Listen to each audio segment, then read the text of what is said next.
नाही, राष्ट्रवादी काँग्रेस पक्षाच्या मार्फत आज जिल्ह्याच्या सर्व नेते मंडळीच्या सभेत आम्ही जवळजवळ 2000 ठराव जमा करण्याचा आज कार्यक्रम केलेला आहे. मला वाटते आज पावसाचे 2-3 दिवस असताना सुद्धा आमचे सर्व शेतकरी आहेत ठराव आहेत, तरी आपली कामं वगैरे बाजूला ठेवून ते आमच्यासाठी ठराव द्यायला आले आणि आज त्यांचा दिवस जाणार आहे. वास्तविक असिस्टंट रजिस्टर दुग्ध विकास याला 2 दिवसापूर्वी आमचं राष्ट्रवादीचं शिष्टमंडळ भेटून त्यांना सांगितलं होतं ही जागा अपुरी पडणार आहे.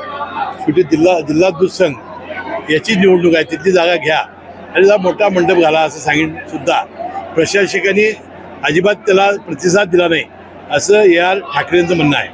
म्हणून मी मगाशी मालगावे जे प्रशासक आहेत त्यांना बोललो, वास्तविक हा गोंधळ व्हावा, कायदा सुव्यवस्था अडचणीत द्यावी यासाठी मुद्दाम हे प्रशासक मंडळाने केलेलं काम आहे. सत्ता तुमचीच आहे, प्रशासन पण तुमचंच आहे, मग असं का होतं? सत्ता आमची आहे वगैरे असं नाही. निवडणूक ही निवडणूक प्राधिकरणामार्फत चालू आहे, त्यामुळे निवडणूक ही वेगळी भाग आहे, संघ हा वेगळा भाग आहे.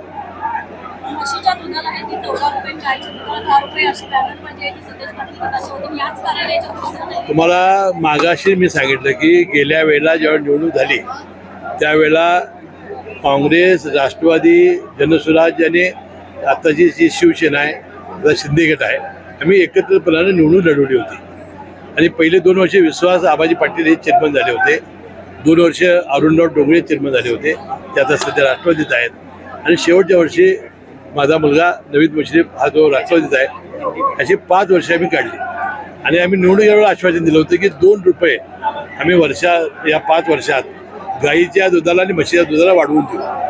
परंतु आमच्या संचालक मंडळाने जादू केली, 16 रुपये म्हशीच्या दुधाला आणि 12 रुपये गाईच्या दुधाला दर वाढवून दिला.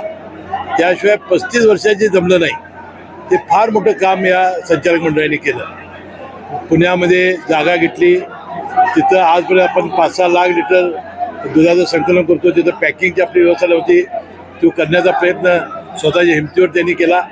मुंबईमध्ये जागा घेऊन तिथं सुद्धा विस्तार वाढ केली. आपल्या करमाळ्यामध्ये उन्हाचा जास्त असल्यामुळं तिथं सोलर प्रकल्प बसवला. त्यानंतर अनेक उपपदार्थांची निर्मिती केली. असे अनेक आपण नवीन दूध उत्पादकांसाठी हितासाठी काम केलेलं आहे. काल सत्ताजित आबासाहेबांनी म्हटलंय की सरकारमध्ये पक्षीय राजकारण भाजपमध्ये तसं आणू नये, त्याच्या अगोदर असं कधी झालेलं नव्हतं असं नाही.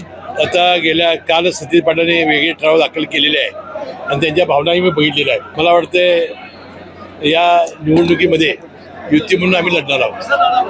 महायुतीतले 2 आमदार नाराज होते, मागल्या बैठकीला बोलवलं नव्हतं म्हणून चंद्रदीप फडके आणि शिवाजी पाटील त्यांची नाराजी दूर झाली आपल्या नाही. ती बैठक चंद्रकांत दादांनी वेगळ्या कारणासाठी बोलावली होती.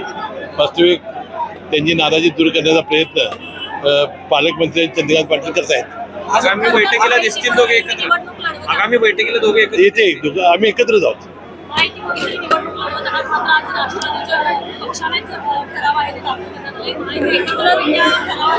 नाही, शक्तीनं प्रत्येक आता शिंदे गट सोमवारी करणार आहे, मंगळवारी जनसुराज्य करणार आहे, आपापली शक्ती दाखवणार आहे. ते बघा, मोठा भाऊ राष्ट्रवादी आहेच आणि या जिल्ह्यामध्ये राष्ट्रवादी काँग्रेस पक्षाची शक्ती सहकारात आहेच.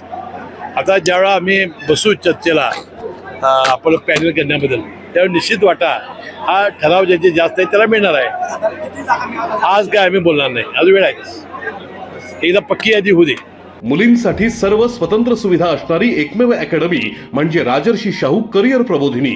ग्राउंड सराव, लेखी परीक्षेचा सराव, अभ्यासिका आणि ग्रंथालय यासोबतच प्रभावी अनुभवी मार्गदर्शन. राजर्षी शाहू करिअर प्रबोधिनी. आम्ही जपतोय मुलींच्या उत्कृष्ट निकालांची उत्कृष्ट परंपरा.